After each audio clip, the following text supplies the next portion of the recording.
and move forward with your life. This divorce workshop is for you if you are contemplating divorce, in the process of divorce, already filed for divorce, or post-divorce. You will explore the emotional, legal, and financial aspects of divorce from professionals who have guided others through divorce. For more information on this divorce workshop, contact SecondSaturdayWoodlands.com or call 832-375-0900. Don't forget to download the Lone Star Community Radio app from your Google Play or Apple Store. Bring Montgomery County's community radio with you anywhere with your smartphone or tablet. If you are in the Conroe area, tune in on FM. That's Conroe's FM 104.5, 106.1. If you are on the computer, bookmark irlonestar.com as your internet radio station. A Lone Star Community Radio.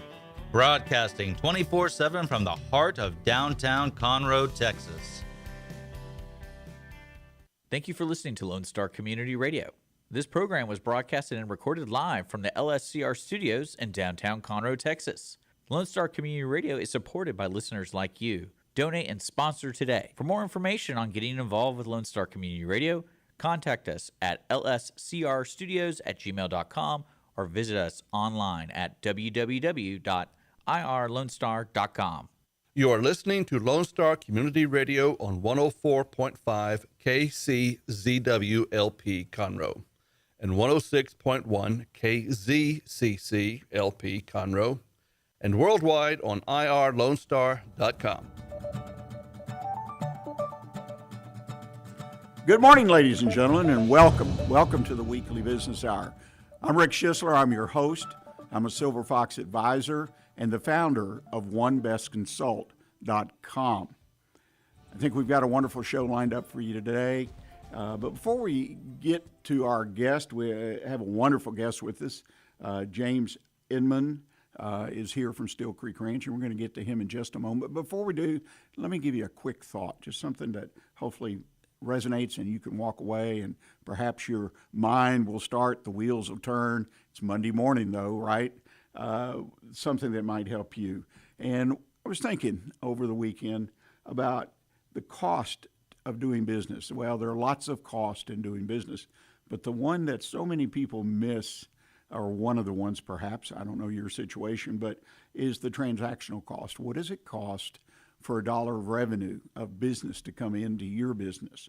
In other words, how do you process payment? What kind of payments do you accept? I mean, first and foremost, or at least it used to be, was cash. We all would take cash. Now we have businesses that won't take cash, which is kind of interesting.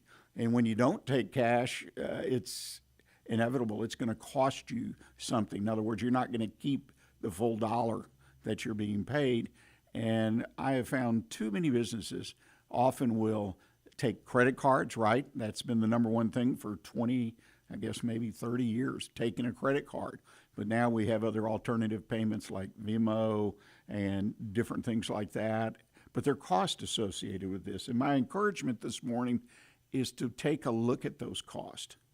Okay, take the time. You can do it occasionally, or you can have a line item on your statement that says, what did it cost to process those credit cards? It's not hard to figure it out because you should get some kind of statement and it indicates what the fees were as far as the total dollars. And if you're giving away 1, 2, 3% of your revenue to the processing of that revenue when it comes in, you need to be aware of that because that can be a really large number. And then if you do have a business that has accounts receivable, well, in my book, all bets are off because now you're in a new business, whether you like it or not. It's called the collections business. And I will tell my clients, I will ask the question, are you in the collections business? And they kind of give me a blank stare usually. And I say, well, yes, you are because you have accounts receivable. And yes, you can set up a procedure, this and that, but oftentimes accounts receivable can become a real sticking point when doing business with someone. So again, my encouragement this morning is be aware of what you are doing and how much you're expending on taking in $1 of revenue. It can really add up, and it really is, in many cases, a hidden cost. Well, the Weekly Business Hour is where Montgomery County and businesses throughout the world now come to talk about the latest in business news, ideas to improve your business, and to be part of conversations that we hope can make a real difference in your business. I want to remind you, if you don't already know, that the show is being broadcast live currently on Facebook and YouTube. Just seek out the Weekly Business Hour page on either one of those venues and click on it, and you can watch as well as listen to the show. So please check that out. And a reminder that I'll give you throughout the show, if you have a question, you have a comment, you have a constructive criticism of the show, or even a business question for your business, drop me an email. I love to get the emails, not only for the feedback, but to help people, give them some thoughts on how to solve a particular issue in their business. Simply send it to Rick, R-I-C-K, at irlonestar.com. That's Rick at irlonestar.com. And in fact, we have a mailbag segment planned for today where I received an email with a fairly general question, but a good one, and I hope you'll enjoy that conversation. Well, let's get to the real, what I call nuts and bolts of the Weekly Business Hour, and that is our studio guest. And today, as I mentioned, we have Mr. James Inmon. James has a master's in education, and he serves as the executive director of the Still Creek Ranch. So we're going to talk about Still Creek. It's a nonprofit, but it's a business too. Every day, right, James? It's a business. Right. It sure is. Welcome to the show. Thank you, Rick. It's so nice to be here with you. Well, you know, I always enjoy, as we were talking before we started this morning, having nonprofits and being able to show people or tell people over the air that nonprofits are businesses, just like for-profit businesses. And so you have obligations, you have payroll, you might have a mortgage, you have supplies to buy, you have insurance to pay. It's just like a business. That's exactly right. We just renewed our insurance, and of course, insurance rates are up this year. So definitely, we feel that just like any other business would. We're finishing a financial audit that we go through on a regular basis to prove to the community that we're a worthy investment source or outlet. So anyway, we go through things just like any business would, filing our 990s and all the rest. So well, it's in a nonprofit, the only real difference that I find is that you don't, one is, I guess there are two, where you collect donations in some form, but also that you don't seek to make a profit, but you can't run it at a loss consistently. Eventually, you're going to run out of gas, just like a for-profit business. That's right. Yes, there's some very specific rules for us as a 501c3, just like this radio program is a nonprofit. So, but we have rules that we have to follow, of course, and yes, we can't operate in the red for long. That's the truth. Well, before we get started, I always like to introduce our audience to our guest, and in this case, Still Creek Ranch. Can you give a little background history? What is the ranch all about? Sure, absolutely.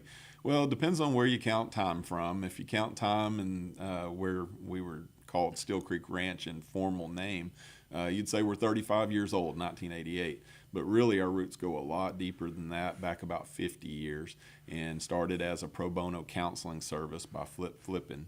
By 1988, under the direction of Danny and Margaret O'Quinn, it had become a formal sort of group home kind of format, and we gained the name Still Creek Ranch that we have today. So our history is 35 to 50 years old, depending on how you count time. Boy, that's a long, long time. And your business, so to speak, focuses on young people. What's that all about? It does. It started as a counseling service for at-risk youth and kind of a work program in the summers. But as I mentioned, by 1988, it had become more of a group home model. And so we say that we take children from crisis to new creation. And so, yes, working with young people, definitely under 18 years old, but even now working with young adults as they enter college and career. But crisis for us would be abuse, neglect, or abandonment. So we're working with the kids that are vulnerable in our communities. And yourself, how did you come to Still Creek Ranch? A little bit of your business background. Sure, absolutely. So my college years, I was a graduate in 1999 of Texas A&M University, general ag business and animal science background that I had there, and actually came to live here in Conroe in early 2000 And when we were living and working from here, I was covering a sales territory actually for an animal nutrition business and a global business called Cargill. And so my sales territory centered around here, and I enjoyed the agricultural business and was with the company about 10 years. But really, all through that 10 years, when I would either move territories or something in the company would change, I would just have thoughts about what I would do if I did something different. And I really would tell you that because of my early life as a young believer in Christ in my late teenage years, 16, 17 years old, and how many people poured into my life in the youth group and in the school where I grew up, I always thought that education and youth ministry might be somewhere where I would give back what I felt was so transitional for me at an early stage in my life, and kind of propelled me into adulthood. And I didn't see how that would happen. It's one of those things, education and ministry are not areas that pay exorbitant salaries typically. And so I thought, like a lot of people do, well, I can't afford to be in ministry or education, especially after having been in the corporate world. But a series of life changes were brought about. I felt like God was really calling me to it. And, if it really is a calling, you see where a way is made. And I would say that my ag background and even volunteering in youth ministry and a little bit of background in ag business and finance were all things that God could use when I found Steel Creek Ranch about 10 years ago. That's amazing how we grow to a point, and I consider it growth myself. Yes. We grow to a point, you accumulated all that background, all that experience, skills that brought you to the door of Steel Creek probably at the right time. Absolutely. So that's interesting. And when you started with Steel Creek, what position did you fill? Yeah, good question, because I'm executive director now, but the first 2 years that I was there, I was the principal of our school. So at the ranch, besides the children's homes, we also have a grade 4 to 12 school. And so I was the principal for the first couple of years, and I thought that maybe I was there to gain experience and that doors would open somewhere else for me to be a high school principal or superintendent somewhere else in another school district. Little did I know 2 years in that the executive director of the ranch would move on, and the board, after seeing what we had done in the school for those 2 years, impressed enough to ask me to move into the director's role. I can tell you I was very hesitant, though, because, we were talking about earlier nonprofits and operating in the red. Oh, my goodness. The financial stability of the ranch back then was really, really tough. And I thought, I don't know if this is something I want to do, but the board president at that time, he said, this is a really good job. And I said, why is that? And he said, because there's nowhere to go but up. So about 8 years ago, I became the director. And I assume that you've gone nowhere else but up. That's right. I think if we had stayed where we were, I would have lasted about a year. So 8 years in as the director, things definitely have gotten better for us. Well, it sounds like you took on a real challenge. Yes. At that time to start where you did and to make it happen. Yes. What prepared you for that challenge? It's a good question. One of the things that was real big for me was I had an opportunity at leadership in my church. And that opportunity as the chairman of our finance committee and the chairman of deacons in my church, I was in a small church that was experiencing some financial difficulties as well. And we had to make some tough decisions. I remember the year before we moved to the ranch that we had to make the decision to cut expenses by 8%. And, that's not an easy decision to make, and especially one to communicate to really sweet people in an organization. One of those being the man who baptized me as a teenager. That was tough. Another one on the youth pastor at that small church at that time was my brother-in-law. So you can see these were really tough things to communicate, but really necessary because of the direction that giving had gone in the church at that time. And, it was a short-term problem. Within a year, things were back on an even keel, and we were, poised to kind of move forward. And even by the end of that year, we were able to move salaries even for those positions back in form of a bonus. But it took a short term, you had to really, dig down deep and say, well, we have to do these things to survive. And we did. So I think those tough things led me to a point where I could do tough things at the nonprofit there at the ranch. And, never as a leader are your decisions always popular with everyone. And so those were lessons that I learned, even as a volunteer, if you will, in leadership at a church. You mentioned that, having to go in and implement certain cuts and so on and so forth. I'll never forget early in my career, I was over a business unit. I had just over 220, 215 people. And times here in the Houston area, it got real tough back when we had this really deep recession here. Those of us who were here in the 80s will remember. Anyway, I was assigned the task, as were others in their business units, to go in and cut salaries and 1 week vacation. Oh, so, yes. But I met one-on-one with 200 and some people. Wow. And you talk about experience. Yes. And these were all wonderful people from top to bottom. And I only lost one at that time. Maybe others left. And just, as time went by. But ultimately, like you, we were able to restore. But you talk about on-the-job training, yes, going through that and witnessing it. And every time you walk through the plants, those are the people, yes, trying to keep spirits up. So great training, there's no doubt about it.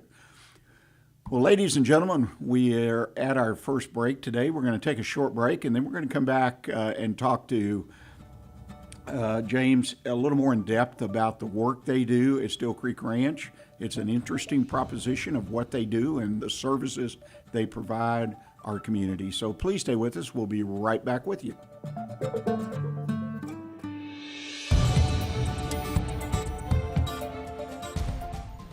Don't miss Lone Star Community Radio on TV and YouTube. Our talk show and music shows are featured on Our City TV, Suddenlink Channel 12, and have their own YouTube channel. Make sure to subscribe to keep up with posted shows and comment on them below the video. Does your company have needs that can be met by an employee who is dependable, hardworking, enthusiastic, motivated, cooperative, respectful, and punctual?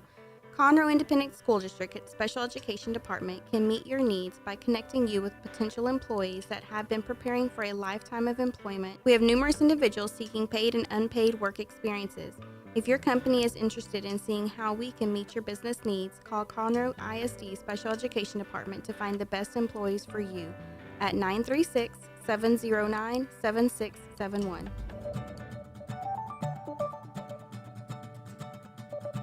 Welcome back, ladies and gentlemen. You're listening to the Weekly Business Hour, and we're in the midst of a conversation with Mr. James Inmon, who is the Executive Director of Still Creek Ranch. Still Creek Ranch is a nonprofit, but as we've talked about on this show many times over the past 10 years, nonprofits are businesses too, and we've been talking about that.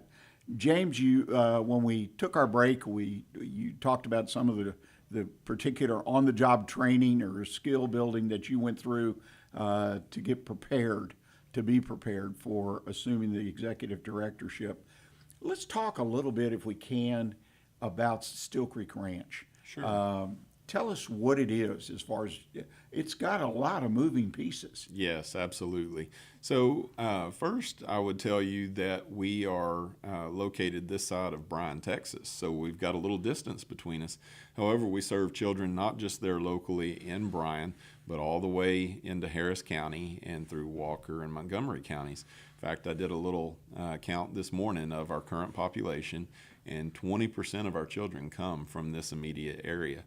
And so one of the reasons I'm so glad to engage with the community is because we serve this community. And so these children have experienced abuse, neglect, or abandonment. In fact, we really say that we serve children who have experienced the ACEs.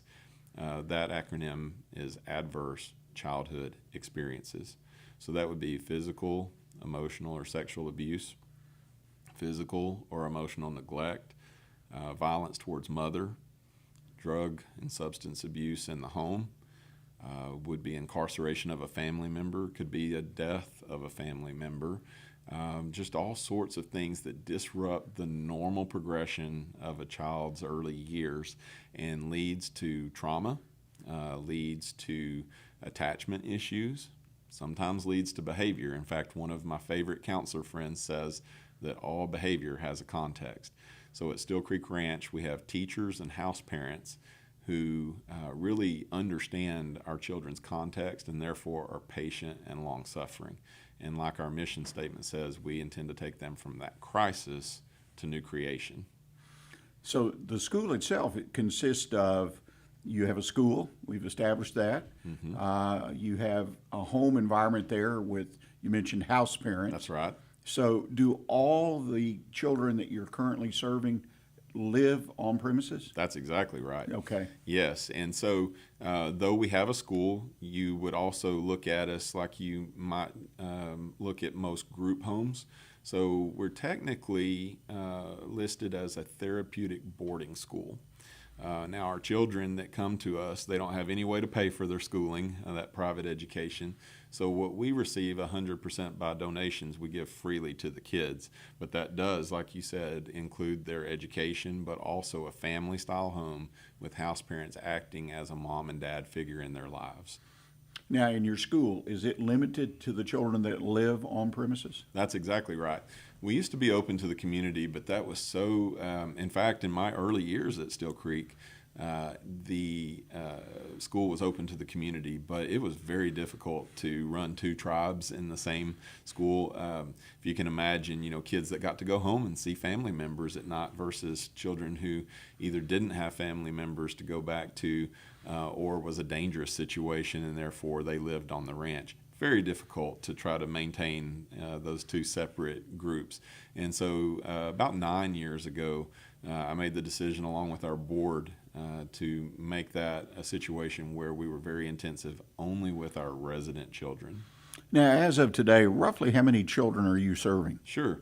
We have 32 beds available in 4 primary homes, and all 32 of those beds are full right now. Plus, we have another 7 beds available in our transitional living program. So we like to say that our kids don't have to age out of our program. State services many times cease at 18 years old. Again, because we're privately funded, we can extend that to our children that want to stay with us into young adulthood. So that's kind of our capacity, if you will. We have 2 more homes on the property that are used as relief homes. Because our house parents work 24/7, it gives us an opportunity to give them some respite. But there are 32 primary beds for what I would call undergraduates, kids that haven't graduated high school yet. Right.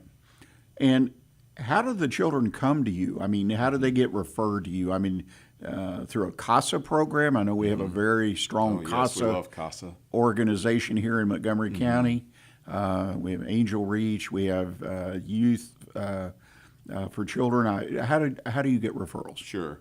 Well, just to start with CASA, we have relationships with a lot of advocates that are working with children in legal and courtroom situations. So we very well may see the gavel drop in a courtroom, and within a half an hour to a couple of hours later, have a child at our doorstep. In fact, one such that I remember, a young lady came to us October 28th of 2020 after the gavel dropped in a courtroom, and she came to us with a Walmart sack with all of her belongings.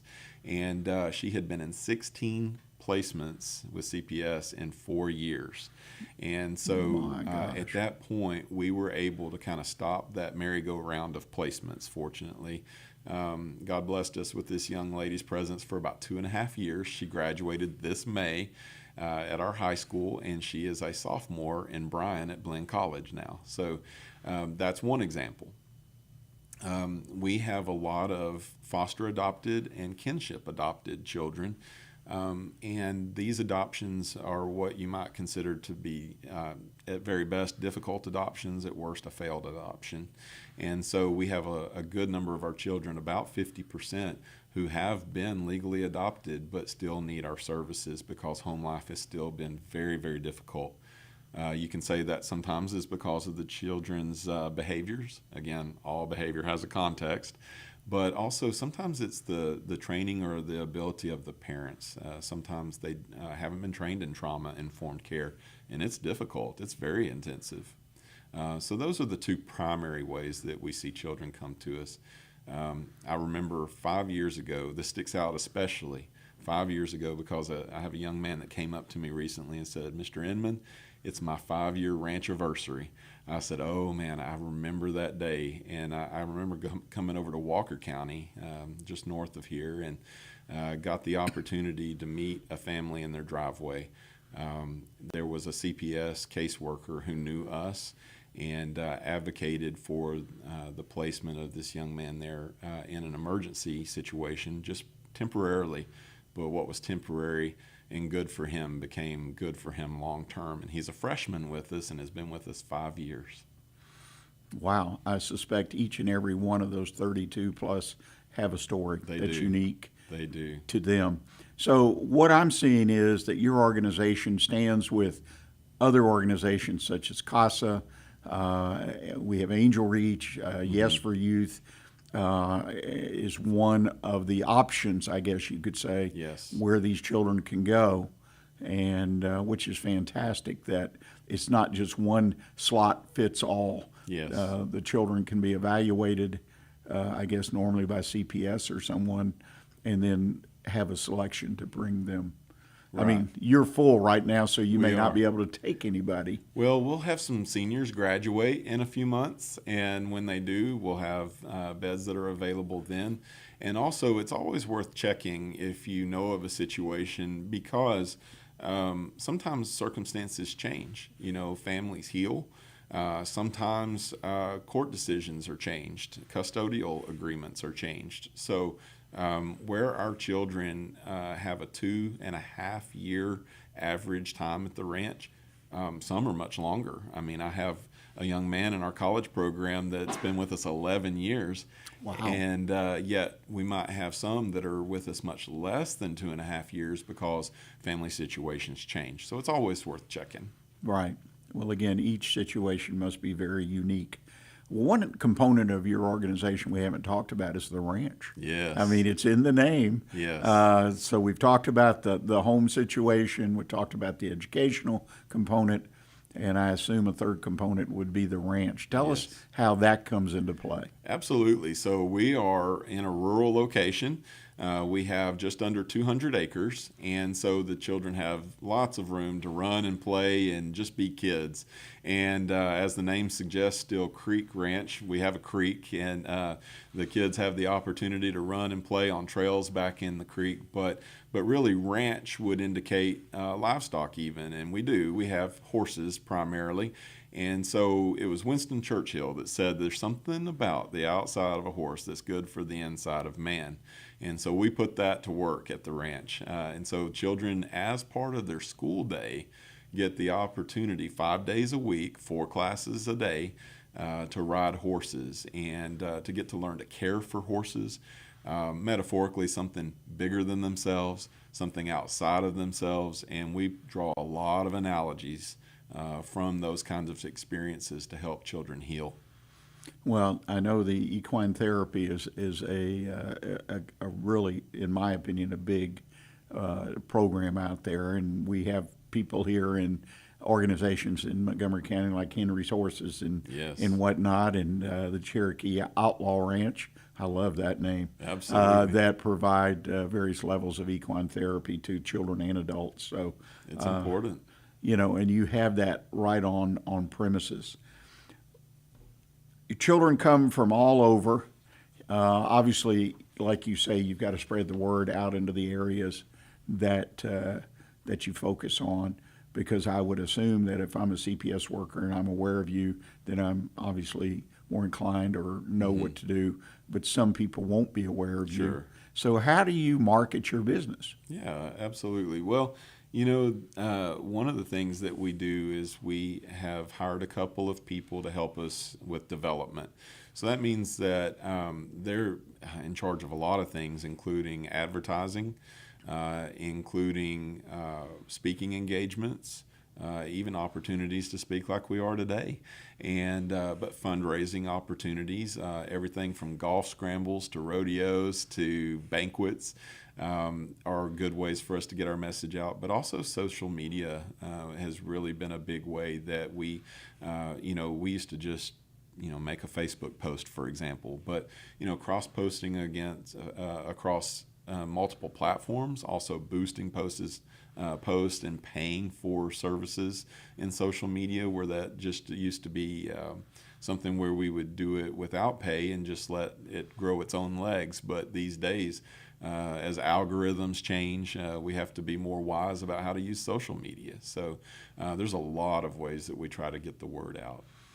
And that's what, again, a nonprofit is a business. I don't want to drive people nuts with that concept, but it is. So your marketing is your ability to get the word out about your business, what you offer, and in your case, to draw donors. That's right. Because are you funded 100% by donors? 100%. No government funding in what we do, which is a blessing in many ways, but also makes it really tough sometimes. In your opening segment, you mentioned receivables. We have receivables. You're exactly right. In fact, we have some programs that we have put together to try to sort of forecast our donations, if you will, pledge programs. So we call it the Rancher Pledge Program, and it's a 5-year commitment. And so when someone says that they want to do that at either the bronze, silver, or gold level, well, the next thing you know, that small business or that foundation or that individual now has become part of our receivables program. You're exactly right in what you said earlier, and there's an aging to that. And sometimes what businesses might consider bad debt that they have to cancel at some points, people's best intentions are to do that full 5 years. Sometimes that can't happen. Life happens. And if it does, then our, quote unquote, bad debt that we write off, really that's just a bless and release, because everybody's circumstances are prone to change. And sometimes, initially I felt guilty about asking for a 5-year commitment, but that being said, I know that our commitment, can go 4, 5, 7, 11 years, into support of these children. So I've become less bashful. Well, and you make a great connection, because you've got to tie that fundraising to what your programs are. I mean, like you say, depending on the child, it could be 2, 3, 5, 10, up to 11. Absolutely. Is your, I guess, the oldest one at this point. Right now it is. And I'm yes. sure there's a new record out there waiting to be set. You just don't know. Well, speaking of the fact of you being donor dependent, what are some of the ways people, if they have an interest in supporting your organization, can get involved? Sure. Well, one of the most common ways, especially when we're not face-to-face, is through our website, stillcreekranch.org. There's definitely a donate tab there that uses a normal processing like any online form would do. There's also ability, through over the phone taking ACH payments, things like that, wire transfers. We've had some people that have been interested in donating stock, for example, and so setting them up with a wire to an investment account that we have. You mentioned Venmo earlier. We go to events and we have brochures that have a QR code that sends people to, a Venmo payment and that sort of thing. But we actually still have an old donor base that still mails us a paper check. And so we rely on the Postal Service to send out newsletters and to receive paper checks back still as well. And so there's really just a lot of ways. Peer-to-peer fundraising has become a big thing in recent years. Where you would notice this is like maybe somebody has a birthday and decides for their birthday to put, I'm raising $100 or $500 for the nonprofit of my choice, this sort of thing. And so sometimes we get highlighted in those ways. It's interesting. Again, you've a number of sources of revenue, as we Yes. would say in business. Mm-hmm.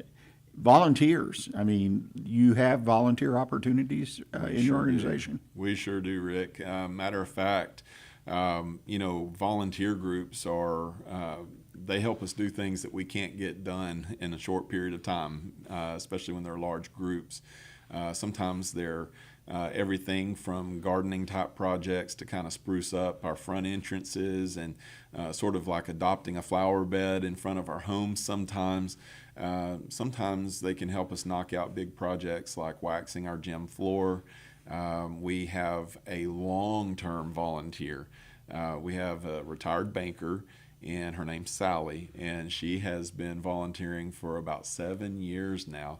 She started in the kitchen and doing some volunteering there, and when we found out what her expertise was, we brought her into the front office to help us with some clerical work. And so here she is all these years later and still providing a volunteer function in our front office that we really couldn't do without.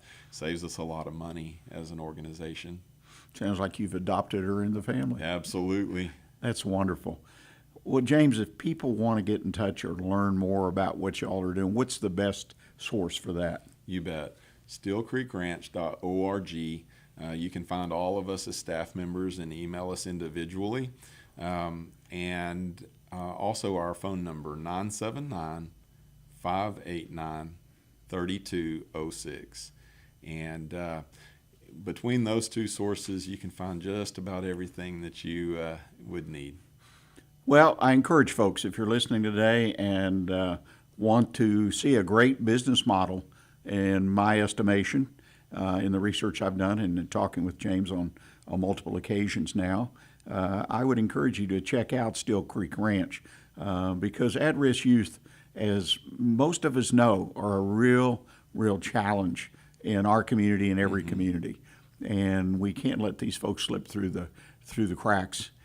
Because as James offered a couple of testimonials, graduates from their program go on to be successful, productive members of our community. Absolutely. And it's very, very important work. So please go to the website or email, call on the phone, whatever, and learn a little bit more and potentially become a donor. And I sense more particularly volunteer because it sounds like their doors are open to volunteers, and that's Yes. wonderful. Thank you, James, for being part of what we do here at the Weekly Business Hour and Lone Star Community Radio. Ladies and gentlemen, we're going to take our bottom of the hour break, and when we come back, as mentioned, I do have a mailbag item I really want to discuss. It was a very general question of someone considering opening their own business, and so entitled, "Do you have the traits of a successful entrepreneur?" I'm going to offer you my perspective, what basic characteristics you need to have in order to have a real shot at success in your own business. And our One Best Consult tip of the week, getting the most from your advisor or mentor. So please stay with us. We'll be right back with you.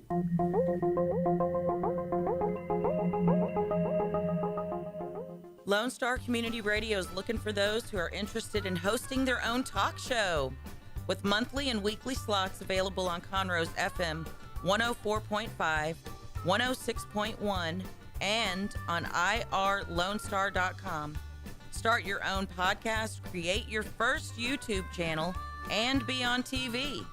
Contact Lone Star Community Radio online at irlonestar.com or call the message line at 936-647-3776 to take your first step into the radio world. Listen in Mondays at noon to hear Conroe news from local nonprofits, businesses, upcoming events, Conroe Park events, news stories, and information that matters to you with your host, Margie Taylor of Taylorized PR. For more information about being a guest, visit irlonestar.com/Conroe Culture. God's Garage is a 501c3 that repairs and gives away cars for free to single moms, widows, and wives of deployed military. You can help God's Garage by donating a vehicle, volunteering your time, or by monetary donation. God's Garage is located at 2106 East Davis, Conroe. If you'd like to learn more about God's Garage, visit our website at godsgarage.org. Or you can contact us and we would be glad to come and make a presentation to your group.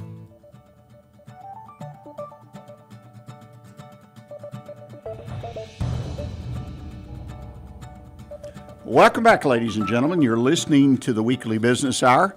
I'm Rick Schisler. I'm your host. And hopefully you enjoyed our special guest in the studio this morning, Mr. James Inmon with Still Creek Ranch.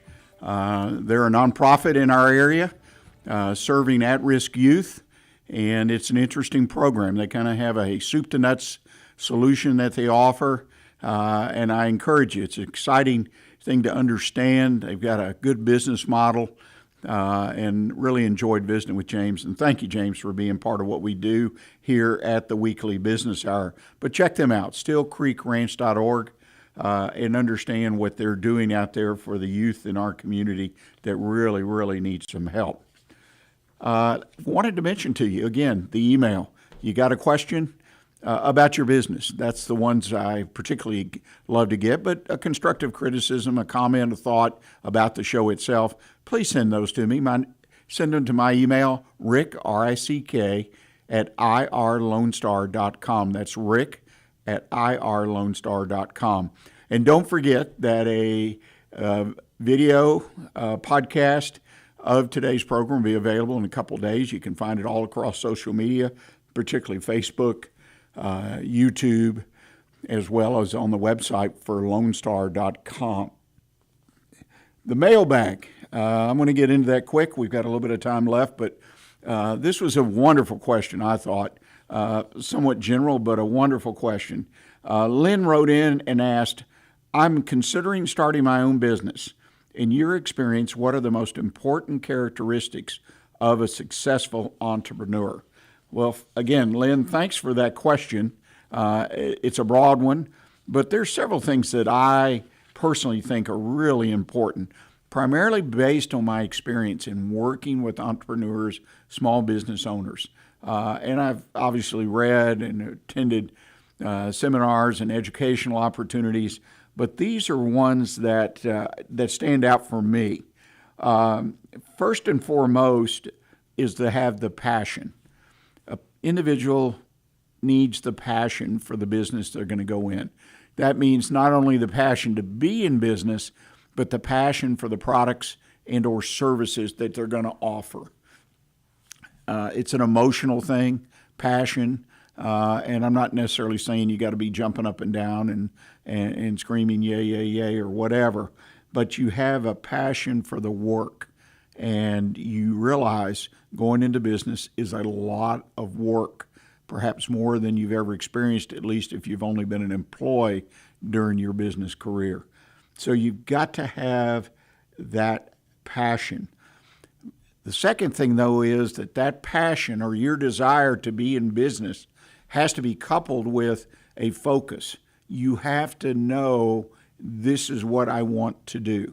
It's not just a whim. It's not just a good dream you had night before last, but it's something that you know that you want to do.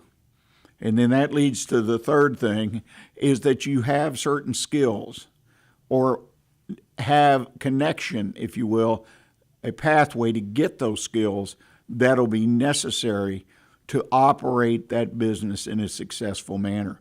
Too many times I have seen people start businesses that they didn't have the skill. They lacked one or more major skills that they needed to make a success of that business. In other words, they started out way behind. They didn't realize it, that it was going to take a knowledge of bookkeeping, for an example. I mean, every business, you got to have some knowledge of bookkeeping. You don't have to be a bookkeeper, but some businesses require more than others, where you have to invoice on a regular basis. You have to do collections, which we talked about in our earlier segment. Other things that come into play are really kind of obvious. One is you have to be able to make smart decisions. To me, that's kind of self-serving. I mean, you're in business. And if you're in business, your family's in business. I talk about that from time to time. You really got a load on your shoulders as far as making the right decisions. If you borrow money from people, your intention should be you're going to pay it back, right? Well, intentions can be good, but we know that they also can pave the way to hell. As the old expression, the best intentions can pave the way to hell. But the point is, you make smart decisions. You need to be persistent each and every day, pushing ahead the business. You've got to be able to plan. And one other, though, I would add to my list that I think is significant, and that is having the ability to find like-minded people. Now, that may be a little bit controversial. Well, you don't want someone who just thinks or does things like I do, but you want people, when I say like-minded, meaning that they are committed to the success of the organization, okay? They don't have to be identical. They don't need to be identical twin. It's the point is they're committed to the success of your business. And if you're a new business, a small business, it's a different mindset than working for an established business, a larger business. Working with 2 or 3 employees versus 50, 100, or 1,000. It's totally different. So you have to find like-minded people that thrive in that kind of environment, that want to be in that kind of environment. If not, you sink the ship, especially if you only have a handful of employees. Each employee becomes very, very important to the success of the business. And then, of course, you can tie a ribbon around it with that old expression, success of an entrepreneur is dependent on working smart, not hard. How many times did I hear that when I was very young and trying to grow a business from a start? So keep in mind those issues and those points. I think, Lynn, that's my observation about the characteristics that you need to be a successful entrepreneur, small business person. I want to switch gears before we run out of time today. The One Best Consult Tip of the Week. I want to offer you some points about getting the most out of your mentor, advisor. And by the way, I really feel it's a must-do to have a mentor advisor. Every business owner needs somebody they can turn to who has an unbiased opinion, that has knowledge, in this case business knowledge, has that experience, that can help you make better decisions, that can help you get through the bad times as well as the good times. I feel it's a critical nature. In the first 5-6 years of this program, I kept track of every guest I had on that was a business owner. And I would always ask them, do you have a mentor? Do you have an advisor that you can turn to? 95% of the people, and these are small local businesses of all kinds, okay, products, services, cover the waterfront. 95% of the ones I surveyed, which was everybody basically that was on the show the first 5 or 6 years, had a mentor. And the ones that appeared and seemed the most successful had a mentor, hands down. So please consider that.